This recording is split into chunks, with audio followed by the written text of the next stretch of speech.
first start a bit with the history, like why I work on these things. So this work is like been going for a long time, and it started. So Mario Florito, who is my he has done this work with me. So I was doing my master, and he was working with Luís Damas in the relation between intersection types and linear terms. And this was inspired by some previous work by Furi on the linearization of lambda calculus, and then also by Sandra. And he used to come to my office. I was working on another topic, and he would explain what he was doing. And by the time that I finished my master, he said, "Oh, do you want to keep working on these things?" And I said, "Yes, that sounds fun." And then this started my long-lasting interest in these topics. And the fact that I've been working with several things, but they all managed to end up with intersection types. So, and he says the same thing about his students. He says, no matter what I try to do with them, in the end, we're always ending up touching intersection types. Okay, so what am I going to talk today? I'm going to talk about substructural rules and then algebraic properties. And by substructural rules, what do I mean? I mean, both in logic systems and type systems, these are going to, the rules that I'm going to talk about is going to be weakening, exchange and contraction, and we're going to see that in the type system in a little bit. And the thing is that when you get rid of some of them, then you have you end up with different systems where you use the resources or the assumptions in different ways. So, for example, we are going to basically talk about all these systems. So if you have all of them, and here when I'm talking about normal, I'm talking about simple types, then you have an unrestricted use of assumptions. Then if you get rid of weakening, then suddenly you need to use things at least once, and then if you get rid of contraction, then you suddenly you can only use things at most once. If you get rid of weakening and contraction, then you're going to use things exactly once, and then if you get rid of all of them, you have to use things exactly once and in a particular order. So this is a part about substructural rules. And then we have the algebraic properties. And in the intersection type systems, this has to do with the properties of the intersection operator. And these properties that we're going to consider are associativity, commutativity, and idempotency. Okay, so now let's talk about our language. The language that I'm going to work with is the lambda calculus. And when Valeria invited me, my first reaction was, well, but I don't really work in formalization of maths. But then, when I was doing the slides and I was, writing up the lambda calculus, I thought, well, Church invented the lambda calculus exactly to serve as a formal model for whole mathematics, which then ended up being inconsistent, but that was his purpose. So I think, yes, in a sense, I work in formalization of maths. So we have our lambda calculus, which is a very simple language based on variables. So a term is either a variable, a function definition. So here you have the function with argument x, and then this is m is the body of the function, and you have application. And then, of course, you have some notation so that you don't use as many parentheses, and you normally separate the argument from, you can see it here, you can separate the argument from the body of the function using this dot, but that's notation. And then you have this nice rule to compute terms, which basically says that when a function gets put right to an argument, then you evaluate it, you replace the argument. So you replace this x in the body of the function by the argument m. Okay? And this is a very simple system, but there's a lot of mess here with substitution. So this is the untyped system, and the untyped system is Turing complete. So everything you can do with a Turing machine, you can do with a lambda Turk. But then you put types, you use types so that you have more control behavior, and the basic system is the system of simple types, which is the one that we are going to be working more today. So what types do we have? So we have type variables. And type variables, we can think of them as like specific types, like an int or a bool, something like that. And then you have function types, so you have the types of functions that take an argument of type tau and produce something of type sigma. Then we are going to have assumptions. So when we want to type something, we will assume that the variables have certain types. And we are going to, or we can call that a type environment, and we are going to consider that as a finite list, and this is important that we are using a list, of pairs, x tau, where all the variables are distinct, okay? All the x's are distinct. And of course, there are presentations of the system where the environment is a set, and then the system looks a bit different, and then we wouldn't need the structural rules that I'm going to talk about, but we are going to represent that as a list, which, if you think about it, if you implement it, even if you think of the set of the assumptions as a set, then you end up implementing it probably as a list, so it makes sense. And then when we write this is a typing, we say that given this set, this type environment, this set of assumptions, then the term M has type sigma. Okay? Now let's look at the rules. And first we look at what we call the logical rules, so the ones that have to do with the meaning of the program. And we have 3 rules for that. So we have the axiom rule that says that if I assume that x is of type tau, then of course I can conclude that x is of type tau.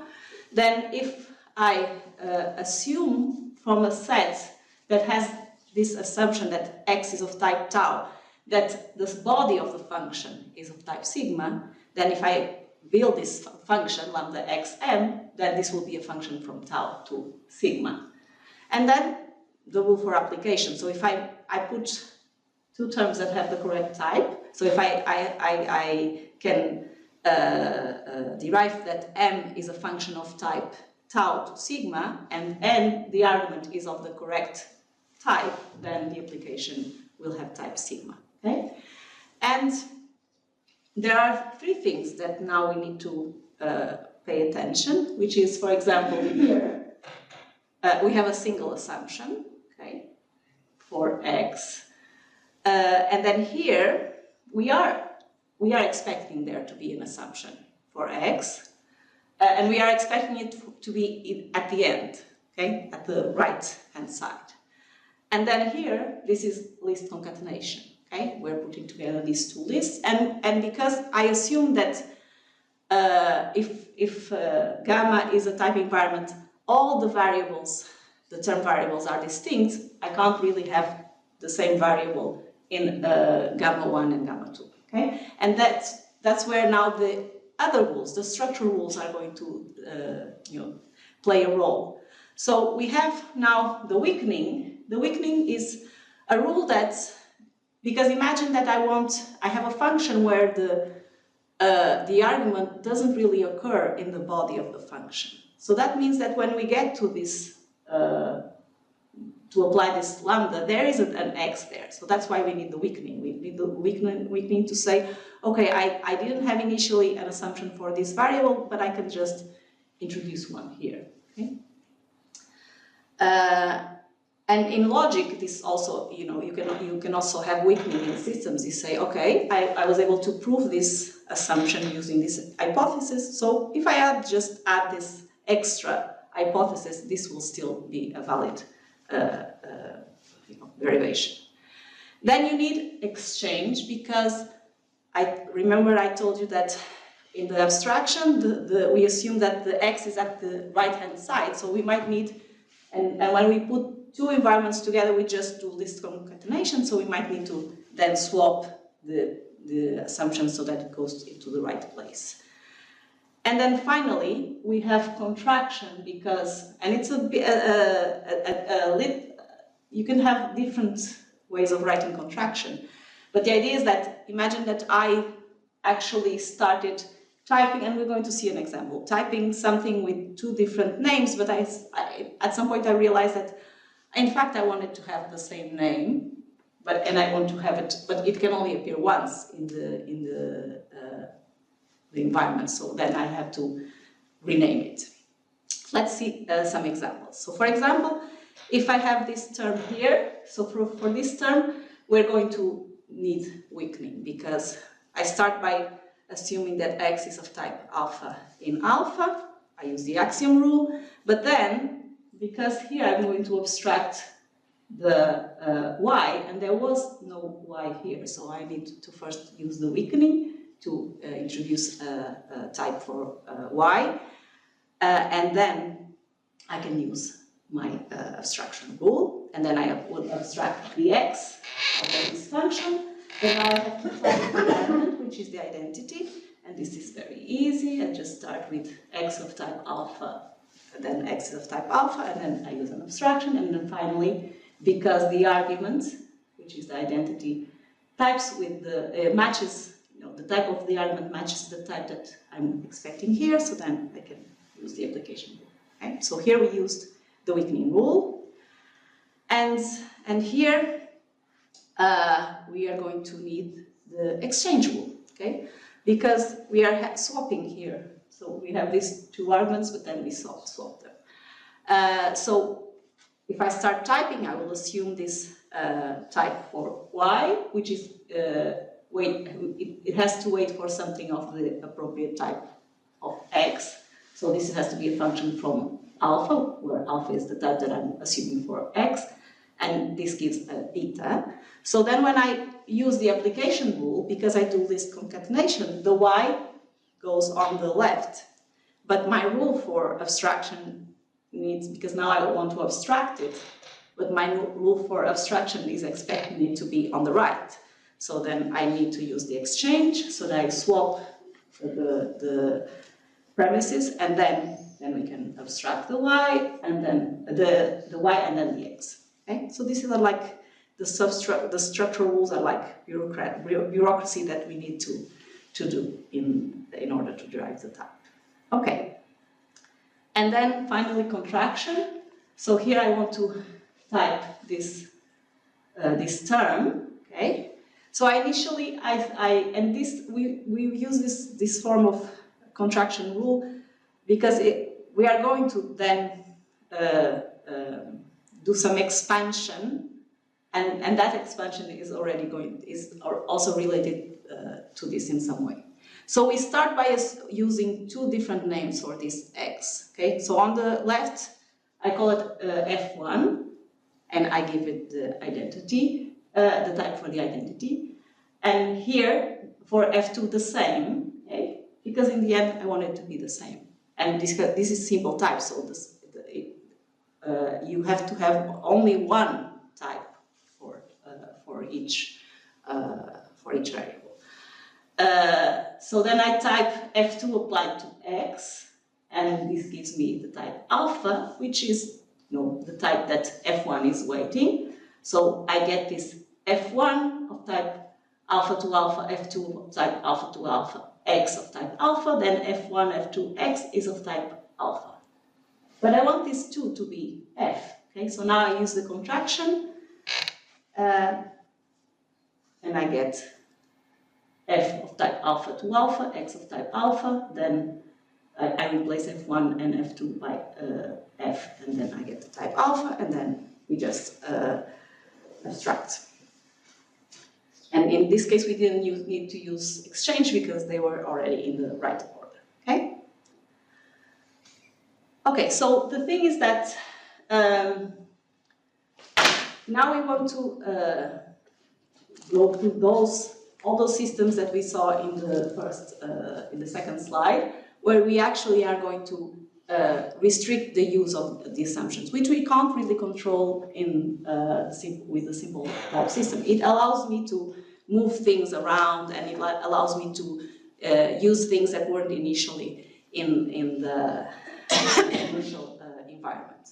So what happens when we remove one or more structural rules? Then, of course, we will get what we call the substructural type systems, and these are related to substructural logic. So you have the linear logic, you have the Lambeck ordered logic, which has connections to natural language processing, and you have the relevant logic. And these are related to the substructural systems that we are going to look at. Okay, so let's start by removing weakening. So if we remove weakening, we're going to get the relevant type system. So we keep exchange, and whenever I will remove one, I assume that I have all the logic rules, and then plus these structural rules, okay? And I then have these to indicate which system I'm talking about. And I'm going to always use the same arrow, even though in some systems we should actually use a linear one, but for the sake of simplicity, we're always going to use the same arrow. So now we don't have weakening. So this means that, for example, that term, so if we don't have weakening, this means that when we have an abstraction, then the X needs to occur in the body of the abstraction, because when we get to the abstraction rule, we are expecting an X to be there, but the only way that it was introduced was through the axiom rule. So at some point, that variable had to occur in the term. So this means that, for example, this term is not typable, but both these terms, this is the S combinator and this is the numeral, the church numeral 2. So both of them, these are typable, okay?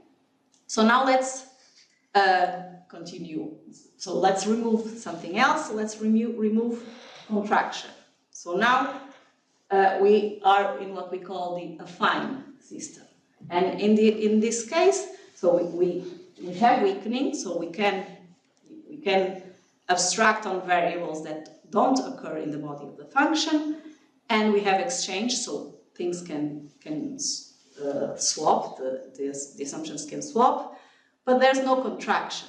So that means that because I always have to have in the environment different variables, I can't use the same variable twice. That means that they can't occur twice in the term, because there's no way of contracting them into the same, okay? So in this case, for example, we have these two terms which are typable, the identity, and this one that just returns y, whatever the argument is, but then these two are no longer typable, okay? So in this case, each variable needs to occur at most once, okay? And then now we are going to do like the conjunction of these two, the intersection of these two. So we are going to consider a system where we don't have weakening and we also don't have contraction. We just have the exchange rule. Okay? So this means that for each abstraction, we have X occurring in the body of the abstraction exactly once, and also each variable has just one occurrence in the term, one pre-occurrence. And so, for example, now we have these two terms which are typable. The lambda xy is no longer typable, and also this one is not typable. Okay. And there's this system, not only this one, but this system has nice properties. So it enjoys both subject reduction and subject expansion. So types are preserved by reduction and by expansion. This is also true for the relevant system, but for example, it's not true for a system with weakening. Okay? And then finally, let's get rid of all the rules. And so now, in this case, we get what we call the ordered system. So in this case, we have each assumption is used exactly once because we don't have contraction. And then we don't have exchange, and we don't have weakening, so it must occur at least once. And because we don't have exchange, we can't really swap things, so it needs to be used in order. So let's look at the rules of this one. Because now so I got rid of all the substructural rules, now I have to change the logic rules. So the axiom is the same, but then we need two different rules for introducing an arrow, because it depends on whether the argument is coming from the left or from the right. Okay, so when I type an abstraction, I have these two forms. The x will either be on the right or it will be on the left. Okay? If it's on the left, I will type it with this arrow that's annotated with an L, and if it's on the right, I will type it with this arrow which is annotated with an R. Okay? And then, of course, we need two rules for the application. So if I have a function that is waiting for something, for its argument to come from the left, then I will have to have the correct type for the argument, but then I will put the assumptions on the left, okay? And if it's expecting it to be on the right, then I'll put the assumptions on the right. Okay, and so there's no contraction, this is a linear system, there's no weakening, so it's a relevant system. And also there's no exchange, so it's very important how we put the order in which we have the assumptions. So is this type, if it's this term typable in this system, it is, and in fact we have two valid typings, okay?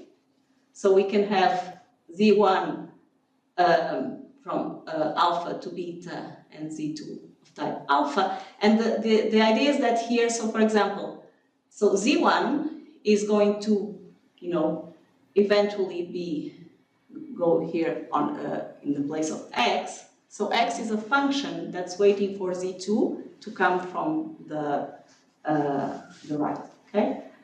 And here you have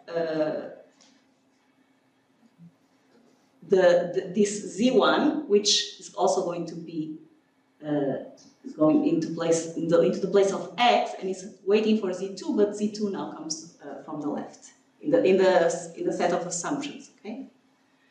So these are two possible typings, and of course you would also have this. If you didn't have the left and the right, you would also have these typings in the linear system, because you would have the exchange, so you could swap. But here we have two additional ways of writing these things that are not valid. So for example, if we try to type it like this, it doesn't work, okay? Because here now the Z1, it's what x will eventually receive, is waiting for an alpha that is supposed to be coming from the right, because here I have R here, but it's on the left. Okay, so this doesn't work. Isn't your application rule splitting it in the middle? So what's your application rule for? Are you actually swapping? Okay. Yeah, the application is actually swapping. Yeah, it's doing the swaps. Yeah. But there are the things that if you have to do that in the right order, so there are some swappings that then are not possible. So in that example, there was also a lambda typing for the lambda x, for instance, and that influences whether, couldn't you have the Z2 on or in the first one, you said that Z1 ends up on the left, yes. But it could, at the top level, you have an application, right? Mm-hmm. And so if you chose the outer lambda to be a right arrow, then wouldn't it put Z1 on the right?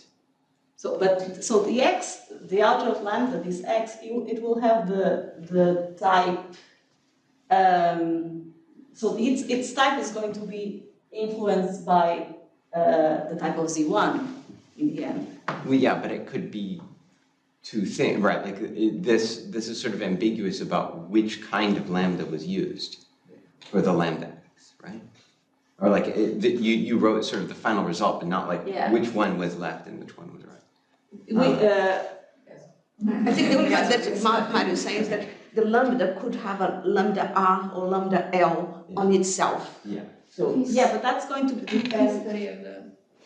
Give the history of the. Yeah, but it's going to depend on the type of Z1 that's going to be influenced. Well, by I mean, it would be like a alpha arrow R beta parenthesis arrow R alpha, I guess. That would be the outer lambda, right?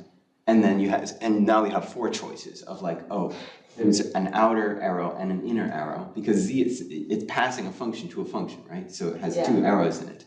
And then now there's four choices, and I'm not sure exactly how the orderings work out in all of those cases. But Okay, maybe we can look at that later. Because actually, one of the things that I was hoping to talk about, but I don't have the algorithm yet, is a way that I can get all of the possible ones. Okay, so now let's detour slightly. So let's now talk the intersection types. Can I ask a basic question about the ordered system? Yeah. Why do you want to be able to add it to the end and to the front? I mean, why not only add it to the top? Like if I think of it as a stack, I would always add it to the top. I wouldn't really add it to the bottom. So what is the computational? Well, if you think about a stack, but you can think about other uses where you're not really thinking about a stack, and then you might want to, think the other way around, that you want to not to be on the top, which of course for stacks it makes sense, but you want it to be on the right hand side. And then you have both choices. Okay. Okay, so now let's talk about intersection types. And intersection types are the stronger systems. So they were introduced by Barandrect, Cocteau, and Desani, initially by Cocteau and Desani. And this is as a system that exactly characterizes all the, strongly terminating terms. So if you have a term that is typed with intersections, then we know that it's a strongly normalizable term. And of course, there are restrictions. There are some stratification of this. This is a family of type systems, because if you think about it, it's not a system that you can just get an algorithm to get types for you, because if you had an algorithm, then you would solve the halting problem. But they are still nice to reason about use of, especially I find it interesting to reason about use of resources. And of course, that when we look at the simple type system, which is much less expressive system, you still have the fact that if you have a typing term, that term is strongly normalizing, but you don't have the opposite. So you have terms that are strongly normalizing, and this is the typical example, and this is not typable in the simple type system, because you can't type the self-application. Okay, so you can't type x apply to x. Okay? So how does the system look like? So I'm considering a relevant system, even in this case. So you have the same rule for axiom, but now when you have an introduction, you have for x not only a simple type, but you can have an intersection of different types, okay? And then you abstract all of those. And then, because we are considering a relevant system, and in this case we don't want to have the structural rules, they are in some way being going to be related to the properties of the intersection, then we need a rule, a special rule for when the argument does not occur in the body of the function. So we have the intro I and the intro k. And in this case, you just give it a type if x does not occur in gamma. And the k there is just because of the k combinator, Yeah. but the I there is for intersection or identity? It's for the lambda I also. Okay, and then if you have a function, then now this function, it might be expecting not only a single type, but an intersection of types. And then this means that you have to type the body of the function with all those types, all those different types. And then you just put together all the assumptions, and that's why you end up with x having an intersection of types in the environment, okay? So for example, we can type this lambda x, x, x in the intersection type system, because I can assume that x is of type alpha to beta, but then I can also assume that x is of type alpha, and then I just apply these two, okay? Because here the type of the argument is exactly the one that I'm assuming here for x.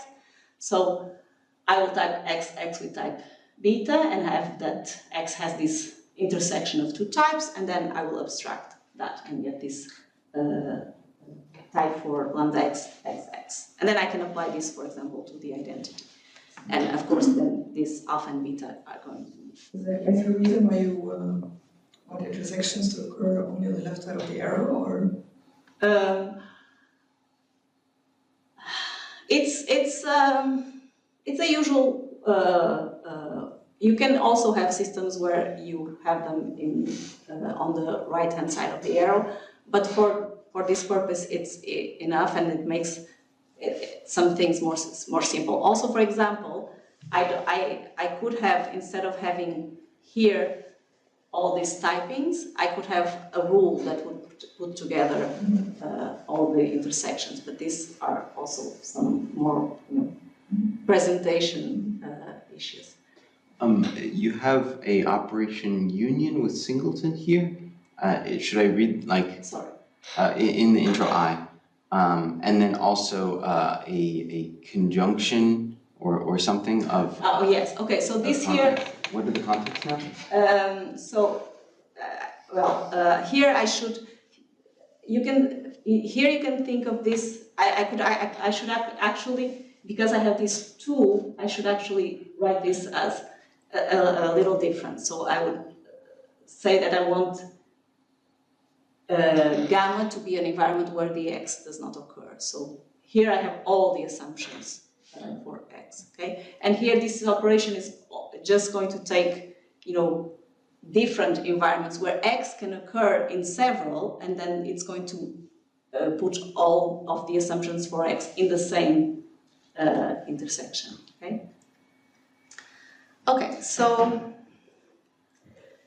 here's the map of all the systems, basically in a sense that you can everything that you can type in the ordered system you can type in the linear, and then everything that you can type in the linear you can both type in the affine and the relevant, and what is typable in the affine and the relevant is typable in the simple, and what is typable in the simple is typable in the intersection type system, okay? Okay, so now let's move to the relation between these two things. And for that, I'm going to go back to the expansion based on intersection types. So what does this mean? So imagine that you have exactly this function lambda x, x, x applied to the identity. This is typable with the type of the identity. And the idea is that you will have this typing for that. So it will consider that the first occurrence of x is typed with type alpha to alpha to alpha to alpha, and then the second occurrence is going to be alpha to alpha, okay? So how does expansion work? Expansion works by using two different names for this x. So I will use x1 for the first one and x2 for the second one. And then when I abstract, I will have two abstractions, right? And then I need to copy the arguments. So in the end, I will have two copies. So the first one is the one that's going to have this type, and the second one is the one that's going to have this type, right? So let's first see this expansion when I consider now, and now we're going to talk about the properties of the intersection. So I consider that the intersection is associative, commutative, and idempotent, okay? So the idea is that when I have a variable and this is a relation, okay? So I can do this expansion in different ways. So when I have this variable of type tau, I will just rename it, and I'll choose a different one, a name that's different from x, and I'll put this in this, what I call this expansion context, okay? And this expansion context, the only thing is that I cannot put here, I always have to have different names here, okay? For this x, okay?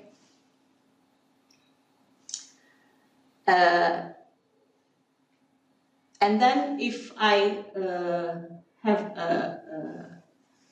an abstraction which has this type, so its argument is an intersection of types, and this means that this x is going to occur in M, and of course it can be only one because it can occur just once in M. Then I will first expand the body of the function. This is going to give me this M star, and then I will have an expansion context where this x was expanded, and I'm expecting to have as many variables here as the types that I had there, okay? And in that case, then I will abstract on all those variables, okay? And then I have a different rule for when the x does not occur in the body. I just use a different variable. In that case, I rename that variable. And then when there's an application, then I can expand if there's a k and there are types tau1, tau k, such that there's an expansion of M of type tau1 intersection tau k into sigma that gives me M0, and then I can expand N with each of those different types, okay? And in that case, then I would put M0 apply to all this result of these expansions, and then I put the context, all the contexts together, okay?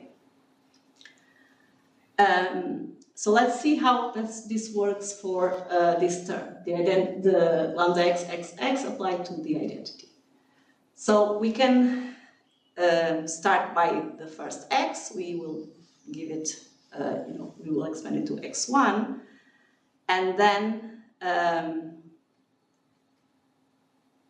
for the second occurrence, we will name it x2.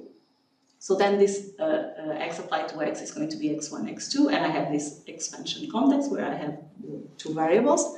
Then we abstract, and then we can also expand the argument to the same type, to lambda zz, okay, but with using these different types, and then the only thing that we have to do is put the term together. So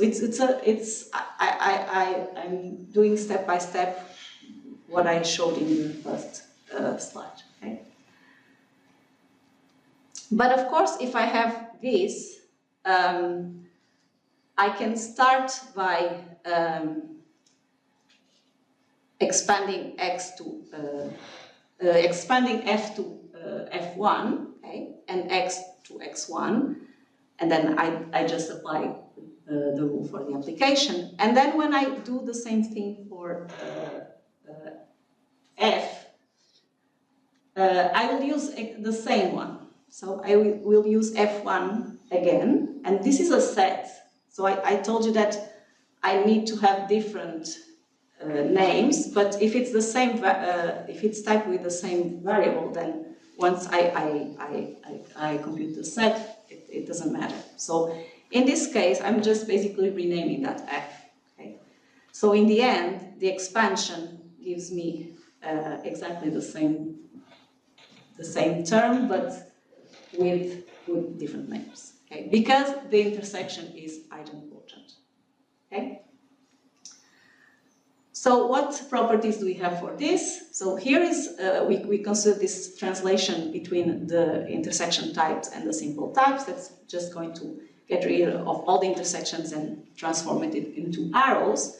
And if we have a term that's the result of this expansion, and here we have the expansion context, which is important for the process, but not really for this result, then if I have a term that is typable with an intersection type, then the result of the expansion will be typable with a simple type, and this simple type is T of sigma. Okay? And this T of gamma is just, I apply this transformation to all the types that are in the environment. Okay? And if the term is a lambda I term, so if it's a term where the argument always occurs in the body of the abstraction, then it's typable in the relevant system. Okay? Not only in the simple type system, but in the relevant system. Okay? Okay, so now let's consider that intersection is no longer idempotent. So this means that if I consider the intersection of tau and tau, this is different from tau. Okay? And here the only difference between these two relations is that now, in this case, I would consider an x that's different from y, but now I will consider a completely fresh variable. Okay? So when I do the expansion for the variable, I will use a different name that's not used, that hasn't been used before. The rest of the rules are exactly the same. But now, for example, when we have this, then we will have this, necessarily this expansion, okay? And what properties do we have for this AC expansion? So now, when we get a term by this C expansion, where we no longer have idempotency for the intersections, then if we have a term that is typable in the intersection type system, then it's going to be typable in the affine system, at least. And if it's a lambda I term, then it's going to be typable in the linear type system. Okay? And now we get to the point where we get rid of the commutative property for the intersection. So now tau intersection sigma is different from sigma intersection tau, and we still have a non-idempotent system. So now here we are going to go into the ordered system. Okay? So here now I'm not showing the rule for the variable, but the rule for the variable is just going to also choose a different variable, a fresh one. And the only thing that it also needs to do is because we are annotating now here. When we do the expansion, we are annotating the term that is expanded with a type. Okay, so it needs to annotate, and of course it comes from the intersection type system. So you have a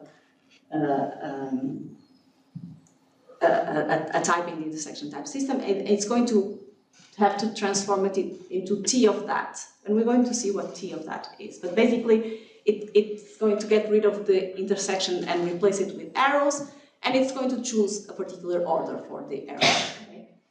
Which is going to put always R's in the arrows. So in this case now, again, we are going to expand the body. And the thing is that when we expand the body, it comes here with a type, and then it will come with an expansion context, and now two things can happen. So either the X the expanded x, and now this is a list, okay, can be on the right or it can be on the left, okay? So that's why we have these two rules. And if it's on the right, then you're going to abstract on all the variables, and you're going to put R labels there. But if it comes on the left, then you're going to again abstract it, and you're going to put L there and all the arrows. And of course, you could have more expansions. Okay, so but that would make the system, it was already complicated enough, only considering these two cases. Okay, and then you of course have to have two cases for the application, and it's the same thing. So here is either you expand the function and you get a term where you only have arrows with R's, or you have a term where you only have arrows with L's, and then that influences the way how you then put the environments, the expansion environments together. Okay. Okay, so let's see an example. So in this case, we start by this term here, xz. So we start, and here, see, it puts for this alpha to beta, it's just going to put an R there. Okay, it could also choose to put an L. Okay, but that would, give a different expansion term. And it's actually, I mean, that's something that we at some point said, oh, we should then think about what happens if we have all these possibilities, but it's already complicated enough if you just fix one. Okay, so then you expand this z, and this is just going to choose a new name for z. It's going to be z1 of type beta. You have these two, and here actually, because you're doing application for the first time, you can choose, okay? Because here because it depends, you do the choice of where you put the arrow here. Okay, so when I do this step here, I could choose, because the function, let's look at the rules.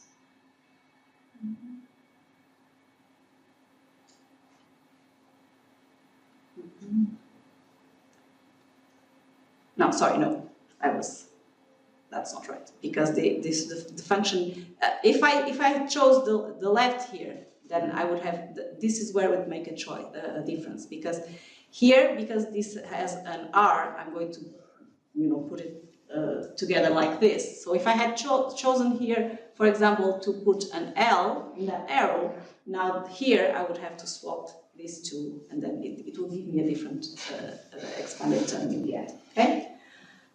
So now we abstract, and because the x is on the left, then this is going to give me this term where I have an L there, and then we expand this z2, and then finally we are going to put this together, okay?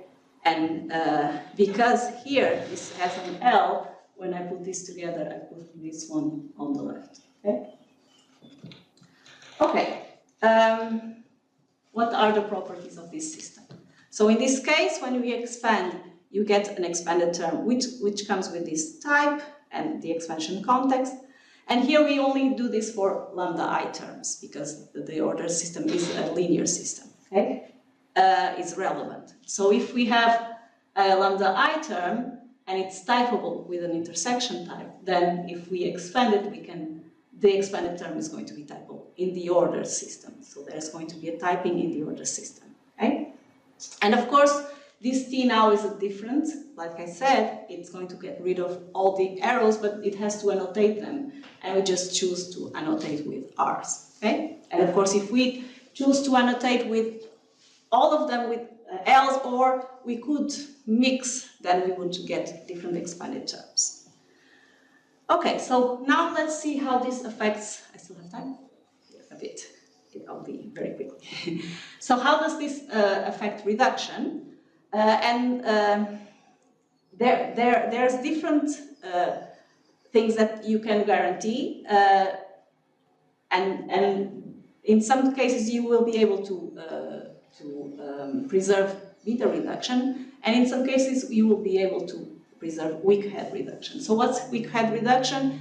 Is basically a restriction of the full reduction relation for the lambda calculus, where you only reduce at the head position. You don't reduce under lambdas, which is not something that's, it's something reasonable, because in functional programming languages, you don't normally reduce inside the functions, okay? So what we have is that all these expansions preserve weak head reduction, okay? So this means that if you expand, so you have this nice diagram there. If you expand the term, and if you reduce it, then you should be able to expand the contracted term, the reduced term, and then there will be a series of reductions that allow you to go from N1 to N2, okay? And expansion is going to also commute in the lambda I calculus in general, but not in the lambda calculus. So for example, if we have here this term where I'm going to erase this x here, okay? So if I do this reduction, then this will erase this x, so I'll get lambda x z applied to x. But if I expand it, then I get this term. Then if I reduce this term, and I only have one possible reduction, it's going to erase this x1, but then I have these two abstractions that I will not be able to get from this term to this one by any of the expansions that I consider, okay? Okay, so so what's the big picture? So if we have intersection that has the three properties, it's associative, commutative, and idempotent, and our source is the lambda calculus, then we are guaranteed to obtain a term that is typable in simple type system, and we preserve weak head reduction. Then if we take as the source the lambda I, then we actually can type it in a relevant system, and in this case we preserve beta reduction, not only weak head reduction. Then if we have the AC intersection and we take the lambda calculus, then we go into the affine system and we preserve weak head reduction. If we take the lambda I as a source, then we go into the linear type system and we preserve beta reduction. And finally, if we consider that we only have associative, and in this case we take the lambda I, not the lambda as a source, and then we get the order types and we preserve beta reduction. Okay, and then we also have this, we can put all this together with the structural properties, because we start from, so we have these systems, the relevant is related to the ACI, the affine and the linear with the AC, and the order with the A. Okay? And what are we doing now? So, so I showed you these two valid typings, and what we are trying to do now is, so we want, in a way, to have like a notion of principal pair, or principal pair actually. So we want to be able to give the term and get like an environment and a type that is, it's not annotated with L and R, but with some, labels, but in a way that then you can, if you can only replace those labels with L and R, and that's going to give us the possible ones, okay? All the possible typings that we can have. And the thing is that we've been looking at this for a while. It's not that easy, because the thing is that we have to keep the structures. So when you do And we are trying to do like an inline type of algorithm. And when you start from the assumptions, and basically you have to keep the structure, have to keep a record of the structure of the how you compose the different environments, and then at some point when you want to abstract, you need to be able to see, okay, in which way can I swap these things so that this is either on the left or on the right, and that will make you swap then your variables that are there for the labels. Okay, so this is what we are fighting with at the moment. And then what else we would like to look at related to this? I think that one thing that is also interesting is actually seeing what is the relation between the linear and the order, because it's basically for each linear term that you can have, then you have several different typings in the order system with different annotations for the arrows. And then, I mean, in theory, there are more. You can play a bit more with the substructural rules, make more, mix them in a different way. But are there any other interesting systems beside the ones that we have looked so far? So